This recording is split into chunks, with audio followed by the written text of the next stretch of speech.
Buenas tardes a todos. Digo que esto es un poco... Yo no pensaba hablar esta tarde, pero he de decir que hablo con mucho gusto para presentar a Enrique, que tenemos hoy aquí, porque he de agradecer como alcaldesa de Almadén que personas que durante su trayectoria han tenido una vinculación importante con Almadén, pues de verdad que la mantengan en el tiempo.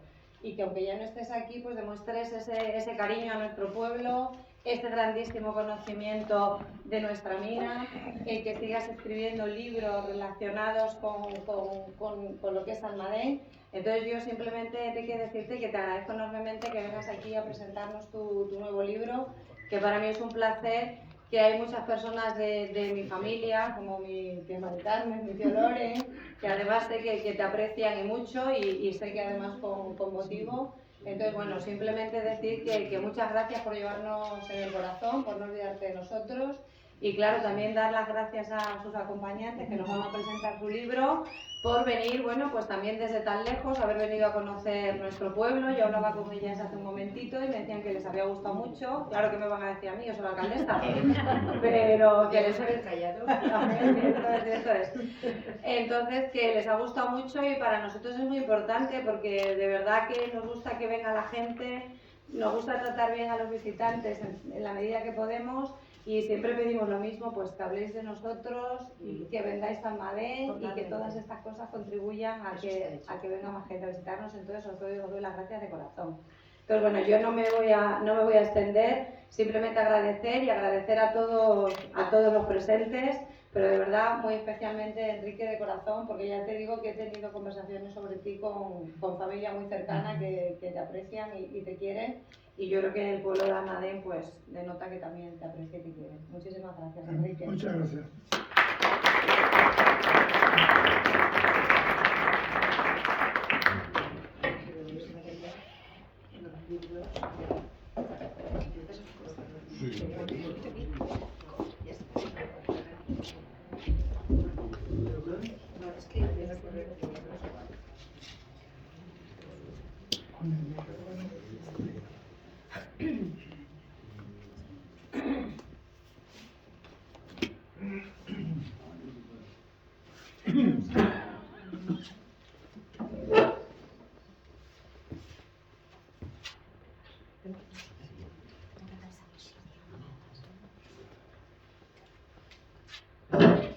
Buenas tardes, alcaldesa, concejales, amigos, vecinos. En primer lugar, vamos a presentarnos estas dos prometidas. Enrique no necesita presentación, es uno más de ustedes de sobra conocido. Somos Pilar y Amparo, amigas y coautoras junto con Enrique de algunos trabajos literarios. Cuando Enrique nos invitó a visitar Almadén y presentar su último libro publicado, no dudamos en aceptar el ofrecimiento por dos motivos. Porque era una manera de reencontrarnos, nosotros tres somos un triunvirato muy unido, ya que cada uno reside en un punto geográfico distinto y porque así tendríamos la oportunidad de conocer Almadén, localidad en la que tanto nos ha hablado nuestro amigo y a la que tantos escritos ha dedicado. Así es que en el día de hoy, este importante municipio castellano-manchego aumenta su población con estos turistas, ávidos de conocer el territorio con sus famosas minas y sus habitantes. Conocíamos al escritor, pero nos faltaba colocarlo en su escenario. Hola, buenas tardes. Hoy estoy muy feliz porque al fin he conocido a Almadén. Desde que estudié hace muchos años la importancia mundial de esta ciudad y su mina de mercurio, tuve el interés de visitarla. Y si espero un poco más, me quedo sin ver. Pero tuve la suerte de conocer a una almadenense de adopción y además teóloga, que trabajó junto con su mujer varios años en la mencionada mina. Y no solo le conocí, sino que nos hicimos amigos. Y esta mañana hemos tenido el privilegio de visitar la mina con ellos. Impresionante. Ya que he cumplido un deseo largo tiempo anhelado y haber aprendido tanto sobre temas de los que tampoco sabía, hasta que leí Las Minas de Plata y de tener la satisfacción de presentar junto con Amparo Jiménez otro libro de nuestro querido Enrique, les doy las gracias a todos por su presencia. Y antes de emprender este fantástico viaje, nosotros, ¿qué sabíamos de Almadén? Yo soy profesora y, bueno, soy profesora jubilada y recordaba mis años de infancia en la escuela con nuestra inigualable enciclopedia Álvarez, que la tienen aquí. Desconocida para las generaciones que nos suceden. Me imagino que para ellos no se va a sonar de nada. Y los conceptos que memorizábamos nos dejaban su pozo en nuestras mentes. Mi curiosidad me llevó a investigar en uno de los tomos de dicha enciclopedia, en este que ven aquí. Y aquí os lo presentamos recordando lo importante que era vuestra minería de mercurio junto con otros elementos de diversos lugares de España. Nos sentíamos orgullosos al pensar que éramos los primeros productores del mundo de mercurio. En aquellos días todavía no ha aparecido ese furor, a menudo tan injustificado como injustificable, en contra del mercurio, que pasó a ser un metal denostado y maldito sin que prácticamente nadie haya salido a la palestra a defender sus cualidades y sobre todo su importancia y su trascendencia en la historia y en la economía tanto de España como de América. Desgraciadamente, esta contribución de las minas de Almadén a la historia de nuestro país ha ido desapareciendo de los libros de texto, y lo mismo está ocurriendo con otros episodios importantes de nuestro pasado. Pero algo que no siempre resulta fácil de entender. Pero no caigamos en el pesimismo.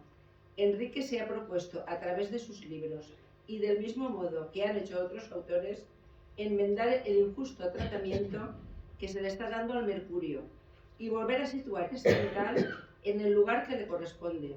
Sus libros son sus armas, la que le seguimos y creemos en él, sus escuderos. Hacemos especial mención a Lágrimas de Plata, que me imagino que ustedes lo conocen, en el que mediante relatos secuenciales ofrece una visión amena y didáctica de una historia olvidada.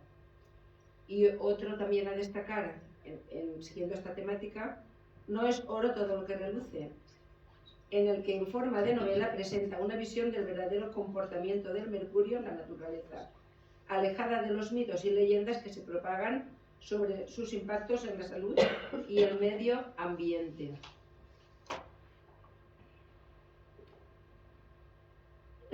Aquí en Almadén, como consecuencia de siglos de experiencia conviviendo con este metal que conocen mejor que en ningún lugar. La lectura de estos libros ha resucitado la curiosidad que despertó el mercurio y Almadén en nuestros libros de texto infantiles. Esta misma mañana hemos tenido la oportunidad de visitar la mina y verificar sobre el terreno las huellas palpables que la historia ha dejado registrada en este territorio y que Enrique, eso lo podemos constatar personalmente por las muchas veces que nos habla de ello, se ha encargado de difundir tanto en sus escritos como en el boca a boca a nivel personal. El libro que presentamos hoy, a diferencia de algunos de los libros anteriores del mismo autor, no tienen nada que ver con el mercurio, ni con la radioactividad, ni con el medio ambiente, ni con el cambio climático.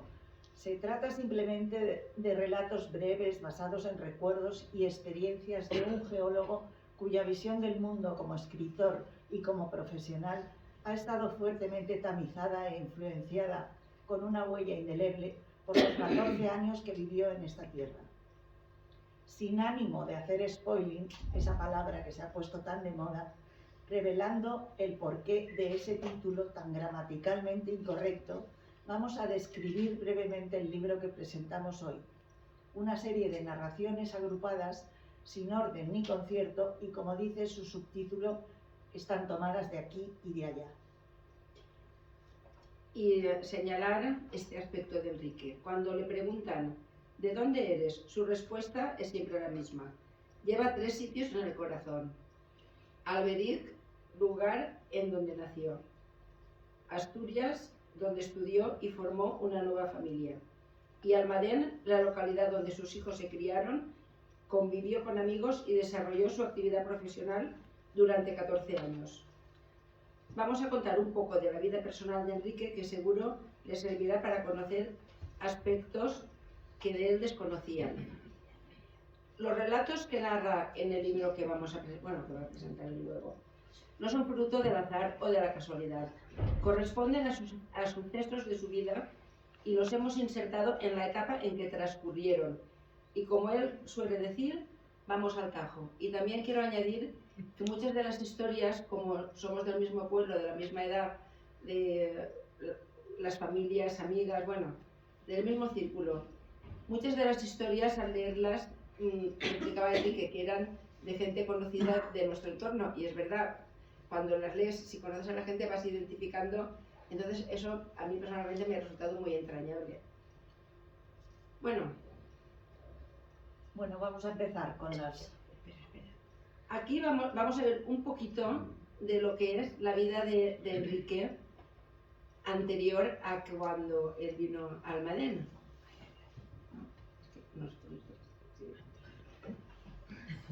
Tenemos aquí los libros publicados, más o menos, no están todos, pero la mayoría de ellos. Ya, no sé si. No, es que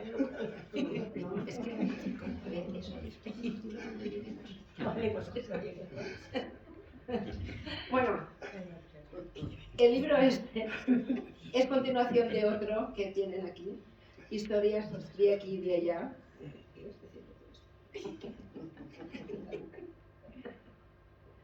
Y vamos a conocer a Enrique en los momentos de su infancia. Y tenemos que agradecer a Mariluán, su mujer, el haber proporcionado estas fotografías que ya las cedió para la presentación en Alberic, que queríamos que fuera eso muy personal, y las hemos aprovechado para que lo conozcan más a fondo aquí. Momentos de su infancia. Aquí lo tienen con sus abuelos maternos, con su madre. Conocemos ya un poquito así a su familia. Él era, en Alberic decimos, Vestas era de la cofradía del Ecceomo, y ahí lo tienen con su Vesta, con la imagen al fondo, con sus hermanas, María José y Julia.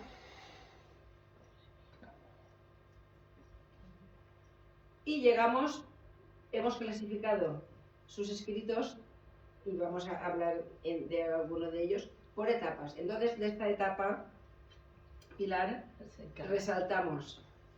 A ver, solo quiero dar una pincelada sobre algunas de las historias que aparecen en este libro, que ya de por sí es muy variado. El primero, La oscuridad, es un relato descriptivo y nostálgico sobre un antiguo maestro que nos pone en su situación de hartazgo tras 30 años ejerciendo la misma profesión y que siente el peso del tiempo por su edad y por la rutina. Como siempre hace el autor, nos pone en situación del momento tanto histórico como circunstancial en el que transcurre la historia. Lo remata sabiamente con una divertida anécdota que nos saca de la melancolía. Y otros son Irreverencia, Explosiva, La vacuna. Y de esos tres habíamos sacado el de la oscuridad para comentar. Aquí vemos a Enrique señalado con una flecha que le cae a la cabeza, con sus compañeros de Preu, el preciado Preu de aquella época. Unas imágenes de los primeros pinitos que él hizo con relación a la geología. Si vemos los lugares, pues ya se ve a un Enrique que prometía ser un buen geólogo. Estudios y aficiones, entonces lo vemos en varias etapas de su vida juvenil. También tocaba la guitarra, aún la toca, muy aficionado a la música. Y otra etapa que recoge el libro que vamos a presentar, anécdotas de juventud. Y de estas tres hemos sacado la de aprendiz de geólogo. Bueno, pues aprendiz de geólogo es un repaso al porqué de su afición a algo ajeno a su entorno, que ni por familia ni por geografía existían antecedentes. Resultaba raro la inusitada pasión de Enrique por las piedras, tal y como lo entendían en un principio sus padres. Pero como aquel interés continuó y estuvo dispuesto a trasladarse a otra ciudad para estudiar la carrera, ya encontró todo el apoyo para continuar con tesón el camino emprendido, difícil en muchas ocasiones. Y seguimos a Enrique con su trayectoria de la vida recorriendo el mundo. Por aquí y por allá. Qué bien te vemos a conocer. A ver, otras fechas en las que él estuvo en otros países, ahí ya empezó a moverse por el mundo. Y entonces de esta etapa hemos recogido anécdotas profesionales o de edad adulta. Y de todas estas, que hay un montón, hemos seleccionado... No veía ahora, vale, otro.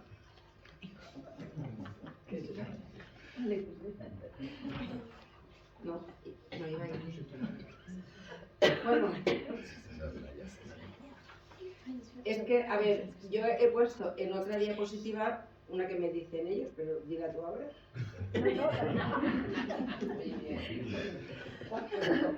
Os cuento, la de una que hace sobre el Camino de Santiago.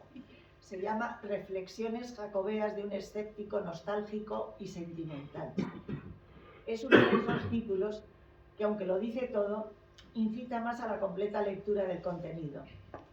Está claro lo que Enrique pretende decir, pero el mérito estriba en lo que cuenta y en cómo lo dice.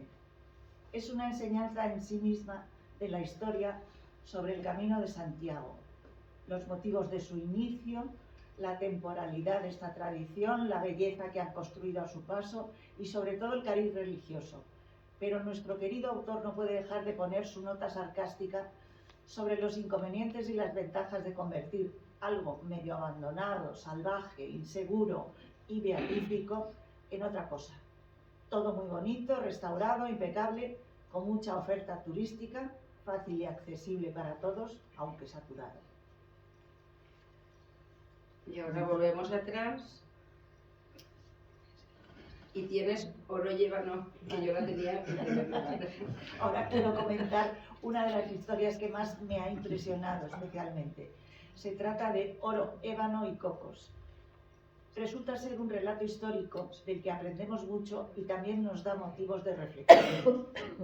No es fácil viajar a África, República de Ghana, para un turista corriente. Ese es un privilegio que tenemos al leer a Enrique y sus múltiples experiencias por países complicados para nosotros. Lo que pasa es que nunca te puedes fiar de las opiniones de los demás sin poder verlo tú. Pero yo de él me fío y sé que su opinión para mí es cierta. Por eso sus escritos son como un evangelio en cuanto a la verdad que dicen.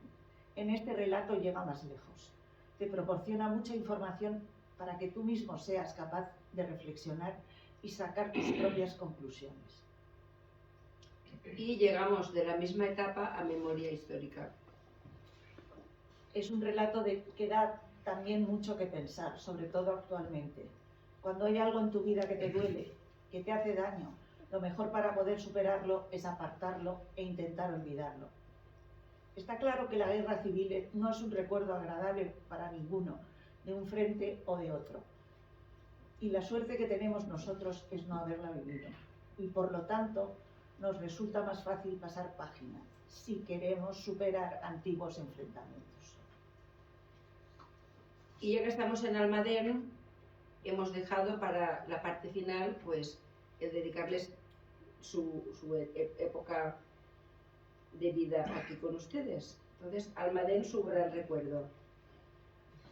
El 17 de marzo de 2019, tenemos aquí una perspectiva de lo que es Almadén, y aquí otra de esta colina, de esta cima, en la que se sentaron protagonistas de Lágrimas de Plata y veían todo esto. Después, fotografías que seleccionó Enrique, en el que vemos que todo no era trabajar. También había equipos de fútbol y se ve que la vida aquí pues era amena y divertida. Y llegamos a la acreditación como hijo adoptivo de Almadén. Y aquí hemos cogido la convocatoria y la placa en la que le nombran con mucho mérito, la verdad, el ser hijo adoptivo de Almadén.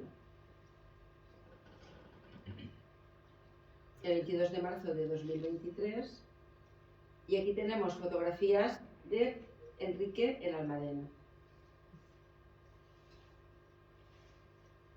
Y después una frase que nos gusta para reflexionar sobre todos estos temas que Enrique trata en sus escritos, podría ser esta: en una época de engaño universal, decir la verdad es un acto revolucionario, de George Orwell. Y muchas gracias por su atención.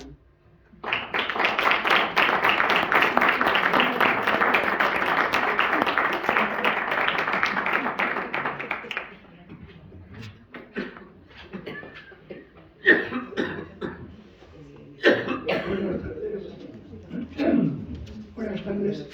Muchas gracias a todos por su presencia, especialmente a la querida María del Carmen, por las facilidades para la presentación de este libro en Almadén. Para mí es un placer estar una vez más aquí presentando un nuevo libro, y si ya lo había hecho antes, ahora con mucho más motivo, después de ser hijo adoptivo de esta villa. Muchas gracias también a Amparo y a Pilar por esta presentación tan personalizada. Quizá lo primero que tengo que hacer es presentarlas a ellas y por qué están aquí conmigo presentando este libro.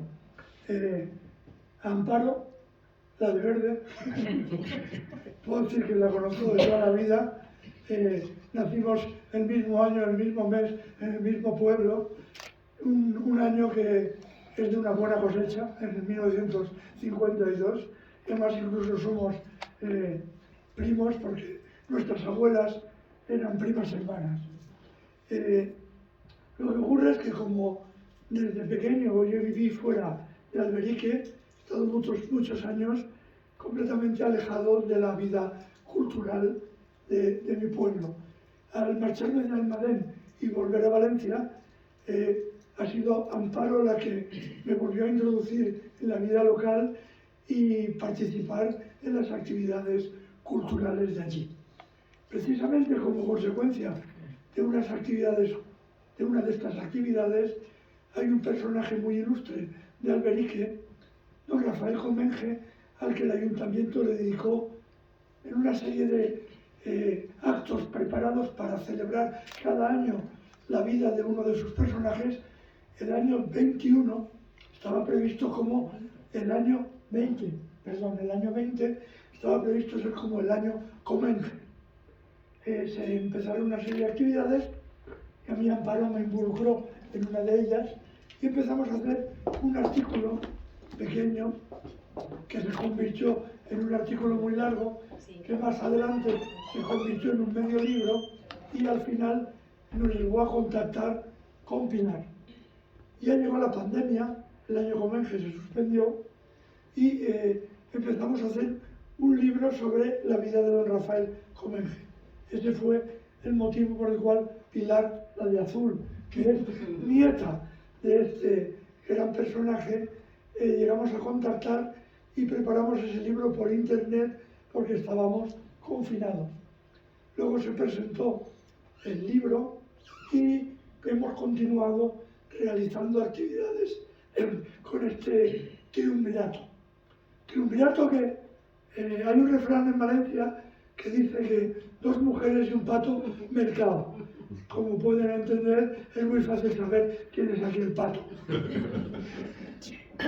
Entonces, una vez presentadas ellas, quería simplemente decir, como ellas han dicho ya, que este libro es un poco diferente a los anteriores. No habla de mercurio, no habla de Almadén, no habla de radioactividad, no habla del cambio climático. Es simplemente una recopilación de historias, algunas de las cuales están basadas en experiencias personales de los viajes. En este sentido puede considerarse como una cierta continuación de La Vuelta al Mundo de un geólogo, pero también hay recuerdos de la infancia y también hay anécdotas escuchadas a mis abuelos, a mis padres, recogidas del pueblo donde nacimos, y en este sentido es también una continuación de historias de aquí y allá, el primer libro. Por eso, de aquí el subtítulo del libro, es decir, aritmética con H, el por qué hay que saberlo leyendo el libro, si no haríamos spoiling, y el subtítulo que es Nuevas historias de aquí y de allá. Sí me gustaría resaltar que, a diferencia del libro anterior, que estaba escrito en primera persona, es decir, que el protagonista del libro es el autor que cuenta a través de su punto de vista lo que va viendo, este libro está escrito en tercera persona. Quizá por la pandemia, porque lo escribí en un ambiente diferente, pero el hecho simplemente de escribirlo en tercera persona sitúa al autor fuera de la narración y lo hace ponerse en un panorama y una perspectiva diferente. Y eso quizá le da un tono diferente al relato. También me gustaría resaltar que de cierta manera la escritura de este libro ha condicionado la escritura de lo que ha venido después.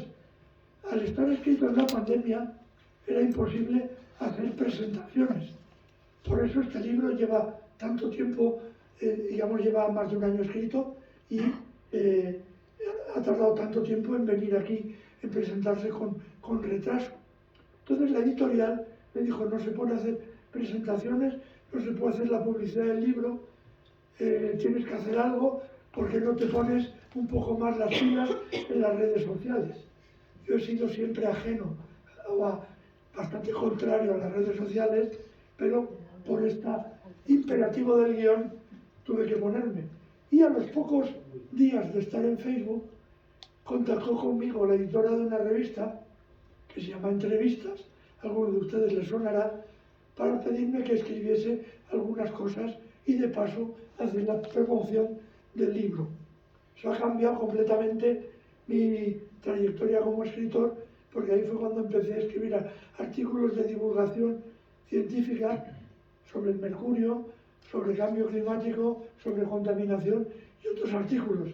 Y eso me ha robado una cantidad de tiempo tremenda, de forma que el libro que había empezado a escribir como continuación de El encinar del plutonio lleva a medias desde hace mucho tiempo, pero algún día se terminará y vendré también aquí para presentarlo, si nos da tiempo. Bueno, con vosotros. Si queréis. Entonces, bueno, esto es lo que quería contar. Amparo y Pilar presentaron este libro en Alberique. Tenían muchas ganas de conocer Almadén y venir aquí era una oportunidad para ese doble objetivo.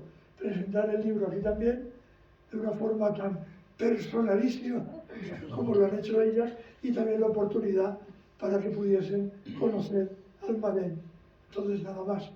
Muchas gracias por su presencia y si tienen alguna pregunta estaremos encantados de responderlas. Muchas gracias.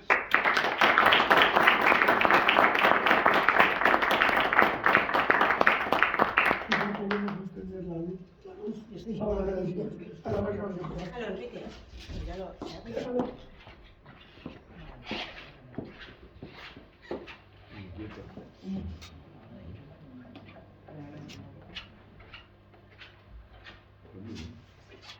Bueno, no sé si tienen alguna pregunta y si no, también estaremos encantados de dedicarles los libros. Lo hemos explicado también que no hay ninguna pregunta. En efecto.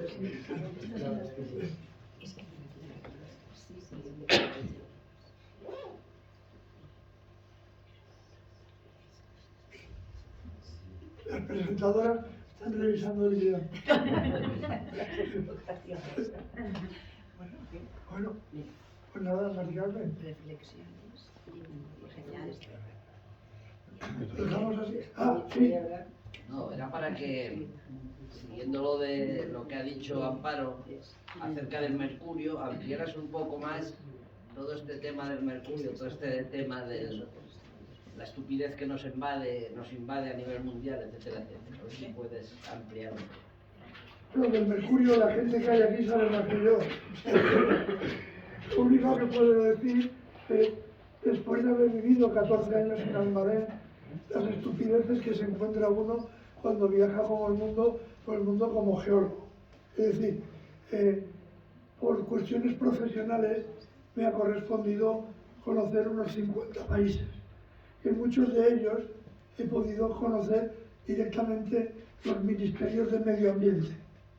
Llama la atención que cuando se habla de medio ambiente siempre se encuentra uno con biólogos, zoólogos, botánicos, farmacéuticos, pero no hay geólogos, como si las rocas y el sustrato no formasen parte de la naturaleza.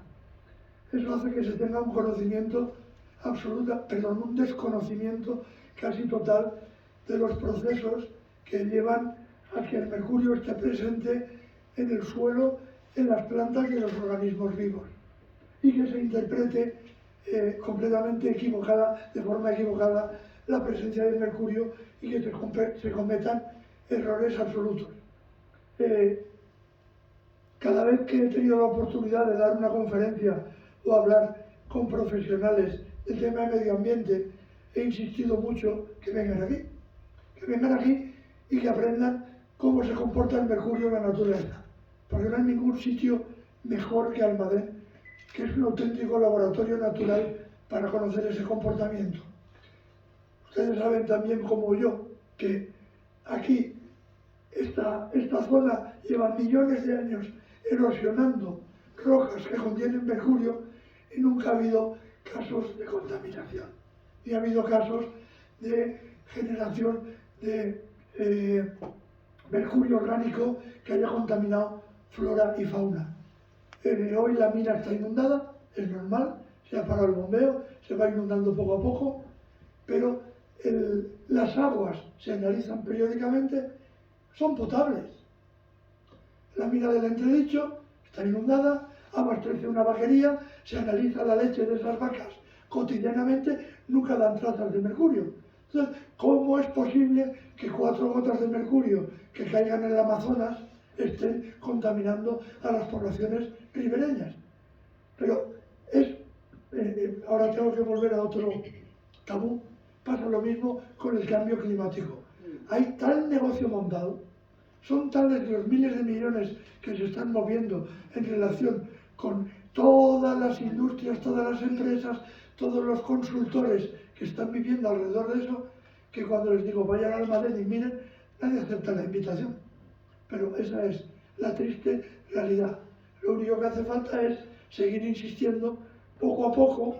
Estoy convencido de que el tiempo nos dará la razón y lo único que hace falta es tener mucha paciencia, porque tardaremos mucho en cambiar esta opinión. Hay demasiados intereses en juego. José Antonio, no sé si es suficiente o... Yo lo decía para picarte. ¿Sabes que Cuando un almadenense pesca otra trucha en el río y se la come, ¿no le pasa nada?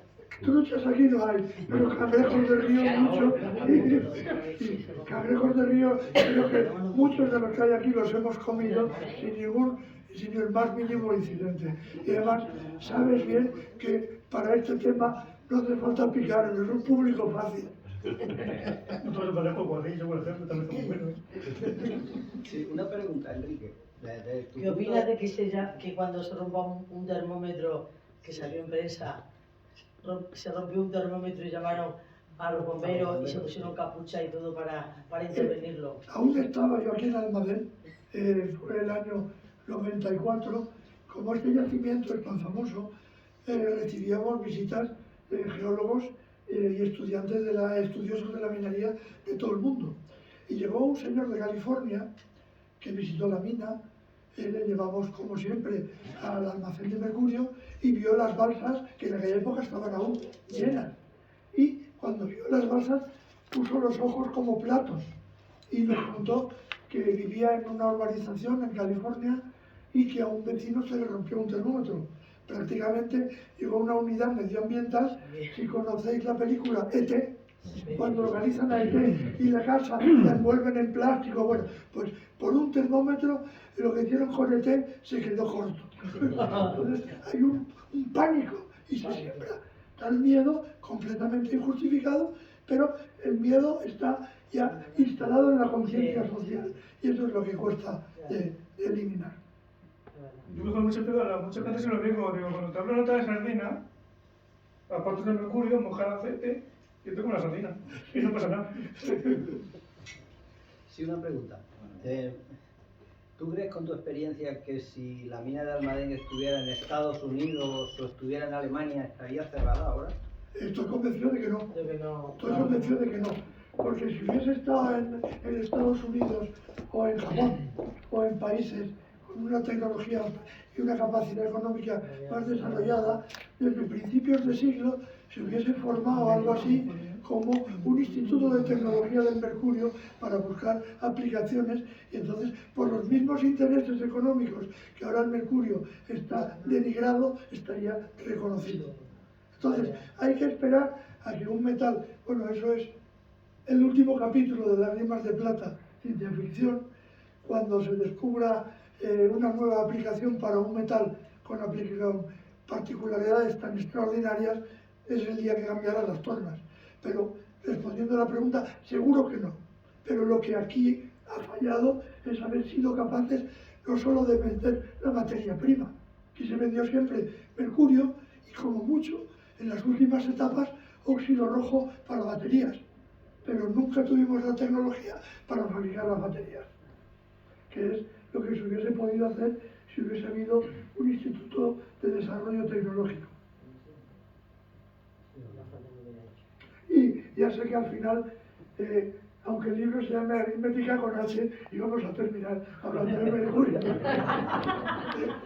Enrique, me preguntaba, ¿por qué crees tú que ha calado tanto en la sociedad, aparte del bombardeo mediático que existe, el tema del cambio climático? Es decir, igual que el mercurio da tanto miedo por el desconocimiento que se tiene de él, ¿por qué da tanto miedo el cambio climático por el desconocimiento que se tiene de él? Es decir, aunque hay voces como la vuestra, que están ahí pendientes y que están ahí diciendo la verdad del tema y todo eso, ¿qué intereses son los que mueven el que la gente tenga ese miedo? ¿Para qué? ¿Qué hay que comprar para poder combatir ese miedo? La respuesta a esa pregunta es poco científica y más filosófica y política, lo cual no quiere decir que no me atreva a responderla, pero no tiene nada que ver con la ciencia, porque desde el punto de vista científico, por lo menos para muchos geólogos, está clarísimo. Aprovecho para decir que el próximo libro que hoy hemos tenido noticia, que está ya en maquetación, no lo he escrito yo solo, lo he escrito con José Antonio, que está detrás de ti, lo he escrito con Estefan, que está allí, y se llama Los cambios climáticos, visión geológica o informaciones que el planeta nos aporta para entender el cambio climático. Dicho esto, yo creo que hay un factor que ha dominado a la sociedad humana desde el principio.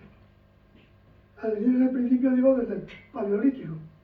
Del mismo modo que el hechicero de la tribu es el que conocía los secretos, luego las religiones, la islámica, la budista o la que fuese, ha sido la religión la que introducía los miedos para controlar las opiniones sociales. El mundo occidental ha estado controlado por el miedo al infierno durante siglos. Hoy el miedo al infierno le hace poco caso a la gente, pero hay un miedo que ha calado muy hondo y que las políticas intervienen para controlar las opiniones sociales y para introducir determinadas políticas con muchos intereses económicos detrás. La Agenda 2030, la introducción del coche eléctrico, todo eso es un sacrificio que nos imponen o nos quieren imponer, y para imponernos algo que es más caro y menos eficiente, acuden al miedo. Y el cambio climático es la causa de todos esos miedos. Como he dicho, esto es poco científico, pero es la opinión que no solo yo, insisto, José Antonio y Estefan, que están ahí, compartimos e introducimos en el próximo libro, y hemos publicado también los artículos de entrevistas a los que he hecho referencia anteriormente y creo que algunos de ustedes han leído. Pero doy la palabra a José Antonio y a Estefan por si quieren añadir algo. Bueno, Por favor. Ya que lo piden, no queríamos intervenir, pero ya que lo piden. Bueno, es que nosotros, los geólogos, para empezar, somos científicos. Somos científicos de primera magnitud, aunque no nos hacen mucho caso, porque nuestra ciencia no es una ciencia fácilmente comprensible por la raza humana. De hecho, nosotros vivimos en los billones de años y la gente normal vive en sus 60, 70, 80, 100 años de vida, que para nosotros es un instante y no tiene ningún interés desde el punto de vista geológico. Todo lo que pasa a nuestro alrededor sobre la geología son cambios mínimos de retoque que a nosotros no nos aportan nada, ¿no? Desde el punto de vista científico. Bueno, pues esta ciencia tan, entre comillas, oscura, es la que conoce que a lo largo de los siglos de los milenios y de los millones de años ha habido cientos, miles de cambios climáticos naturales y que el actual no deja de ser uno más. El problema que tiene la sociedad en este momento, que no lo tenía cuando yo estudiaba, cuando yo era no ya estudiante de universidad, sino simplemente estudiante de bachillerato, es que a nosotros en nuestra educación, plan del 64, nos introdujeron una cosa que hoy no existe, que es el espíritu crítico. No existe en la educación. A la gente no se la educa con espíritu crítico, no se le da información y formación para que cada uno piense, reflexione y alcance unas conclusiones basadas en los hechos. Ese es el problema. Es decir, incluso esto se ha trasladado a las universidades, incluso esto se ha trasladado a los departamentos de investigación, y hoy día todo el mundo sigue una única teoría respecto a la Tierra y al cambio climático, que tiene intereses muy variados desde el punto de vista político, económico, etcétera, etcétera, pero nadie se atreve, por eso de ahí la frase de George Orwell, nadie se atreve a tener espíritu crítico y a levantar la voz, porque todo el mundo tiene interés. Los únicos que no tienen ningún interés somos nosotros, que nos paga todo la seguridad social. Yo pienso vivir 100 años, a ver si la quiebro, pero... Por Dios, que tenemos los bolsos detrás. Y entonces ese es el problema. El problema es que los intereses, la gente no, y de hecho se ve ayer mismo. Por ejemplo, el actor Imanol Arias expresó una opinión acerca de la Agenda 2030. La Agenda 2030, aparte de una carta de los Reyes Magos, es de una estupidez absolutamente, desde el punto de vista científico y técnico, es de una estupidez absolutamente remarcable. Bueno, pues le ha caído la mundial a este señor por decir simplemente que él lo de la Agenda 2030, pues no sé qué. Bueno, ese es el problema de la sociedad, que no tiene espíritu crítico. Y la gente no se forma para luego crear sus propias opiniones, sino que decide vivir. Bueno, yo lo decía el otro, el hombre es un animal gregorio, pues eso, todos son animales gregorios. Sí, para complementar lo que ha dicho José Antonio, yo antes he comentado que el mejor laboratorio del planeta para conocer el comportamiento del mercurio está aquí. Entonces, es verdad que para nosotros los geólogos 1 millón de años es anteayer, o sea, es algo, nosotros vamos en miles de millones de años, porque el planeta tiene varios miles de millones de años. Pero aquí hay evidencias geológicas inapelables, pero indiscutibles, de que lo que se está diciendo del mercurio no es cierto. Ustedes saben que aquí el yacimiento está en la cuarcita de Criadero, todos lo conocen. La cuarcita de Criadero sigue y lo hay en otros sitios. Si van a Puerto Llano, debajo de las capas de carbón está la cuarcita de Criadero, escondida debajo de la capa de carbón. ¿Eso qué quiere decir? Que cuando el carbón se sedimentó, el relieve que había en aquella época permitía que la cuarcita de Criadero, los crestones, ya afloraban. El relieve de hace 270 millones de años ya permitía que el cinabrio estuviese al nivel de la topografía. En otras palabras, el cinabrio y el mercurio lleva 270 millones de años en esta comarca erosionándose. Y los ríos llevan llevando sedimentos con cinabrio y mercurio desde hace 270 millones de años, sin un solo caso de contaminación. Si lo que dicen en el Amazonas pues es cierto, estaba contaminado hasta Huelva, porque aquí no es que haya algo de mercurio, está 1/3 del mercurio que ha producido la humanidad en toda su historia, en todo el planeta. Son argumentos incontestables, pero aquí están que nadie hace ni caso porque no interesa. Pues con el cambio climático y la geología ocurre exactamente lo mismo. Enrique, que mucho te pongo a la gente que como si el mercurio fuera tan malo mucho antes, sería americano, serían juguetes con él. Pero claro, no solo eso, sino también el mercurio sirve para sacar oro, para sacar plata con la amalgama. Y sin embargo todo el mundo se pone en contra, pero si tú estás azufre, también para lo mismo y nadie dice nada. Ni las baterías de litio, nadie se pone con el litio cuando contamina, sustituyó el mercurio con el cadmio, nadie habla del cadmio porque no interesa. Y así un montón de cosas. Es decir, hay sitios del planeta en que se ve ahora toda la vegetación tapada por paneles solares, pero eso es ecológico.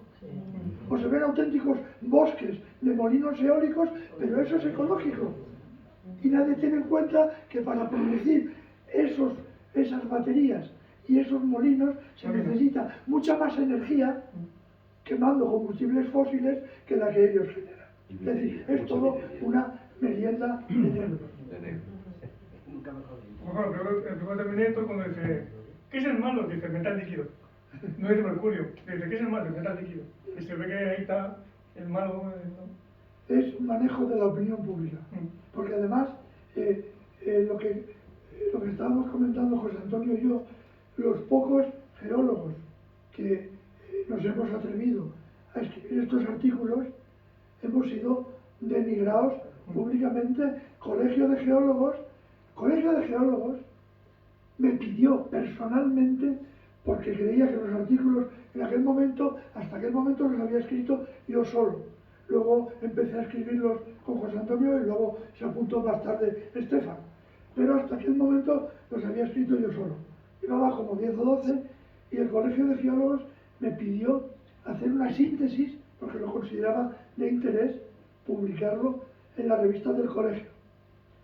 Como era un poco extenso, decidimos publicarlo en 2 partes.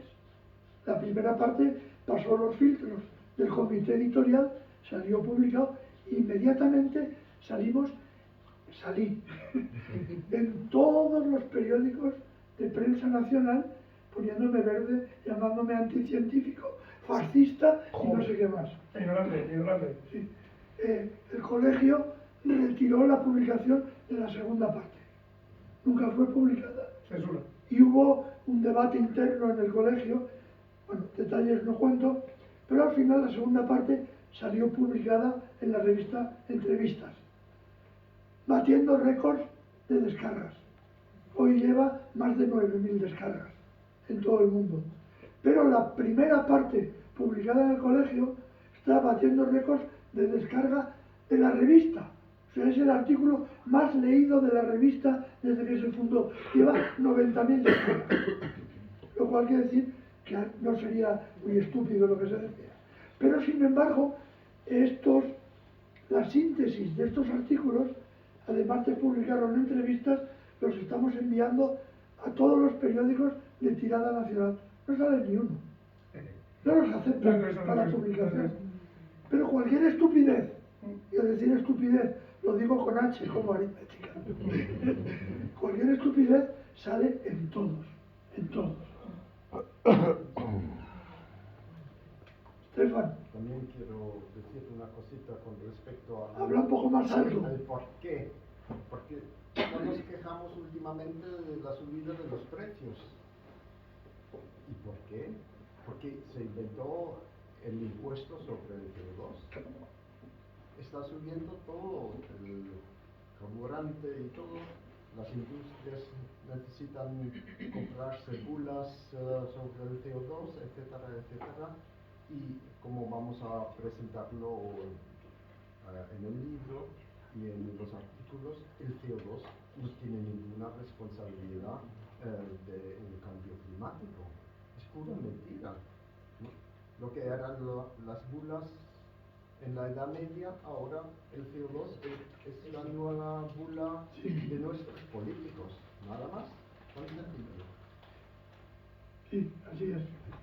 Completando lo que dice Estefan, hay que decir que además este tema del CO2, que no deja de ser un impuesto al aire que respiramos, en general, es un tema muy propio de la estupidez de nuestros políticos en la Unión Europea, pues puesto que ni siquiera en Estados Unidos, Canadá, Australia, la India, China o la Unión Soviética, nadie piensa en el CO2 ni pone impuestos al CO2, y por eso nuestras industrias están perdiendo competitividad debido a esta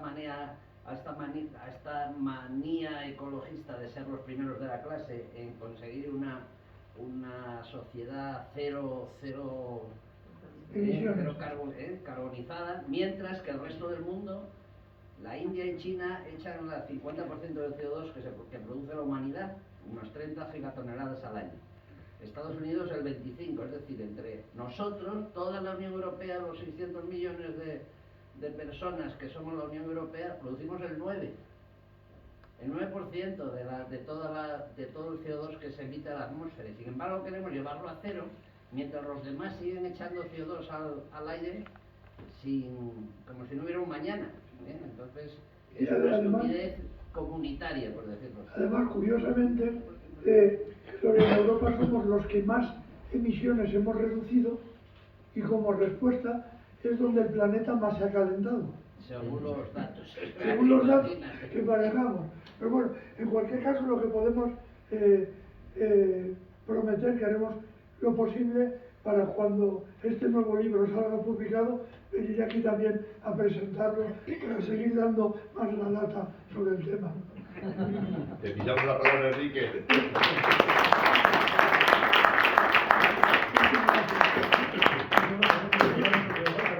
El metano de la vaca también, ¿no? Claro, el metano de la vaca, imagínate. ¿Cuánto tengo que tocar?